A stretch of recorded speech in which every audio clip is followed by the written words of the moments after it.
Nako, di ko alam kung kakayanin ko pa magtagal dito mga Mars. Ang layo talaga dito. Di man maka-sideline. Ang layo pa nito sa poblasyon. Buti pa nga kayo nagkaroon ng konsultasyon. Nandito pala kayo. Kamusta naman? Sana nakapag-adjust na kayo kahit papano. Kap, magandang hapon po. Buti napadalaw kayo. Yun na nga eh. Pinag-iisipan ko na bumalik ulit sa amin. Hindi talaga ako sanay na walang sakayan, walang kabuhayan. Kakaboring po dito, Kap. Para po kaming initsa sa tralala. Naintindihan ko kayo. Ganun talaga sa una. Medyo matatagalan pa bago mapagawa yung mga kalsada papuntang sentro. Pero gagawin din. Inaayos lang ang mga plano. Nakakapanibago lang ho kasi, Kap. Gustuhin man natin bumalik sa dating lugar, hindi na ligtas doon. Bawal na talaga magtayo ng bahay sa lugar na yon kasi malaking panganib talaga kung bumagyo o bumaha.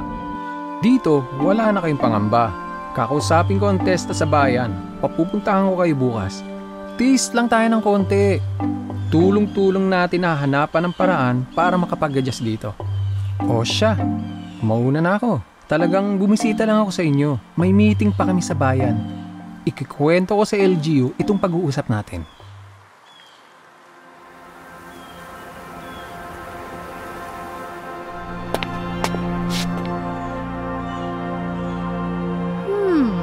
Maganda naman pala ang lugar na ito.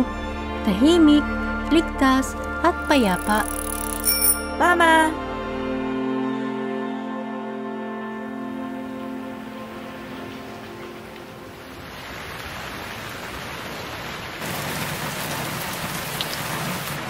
Emil? Anak!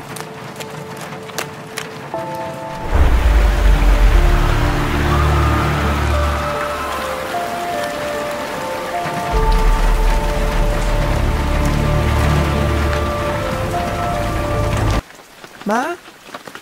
Ma? Okay ka lang? Wala yun, nak. Halika, patilain muna natin yung ulan.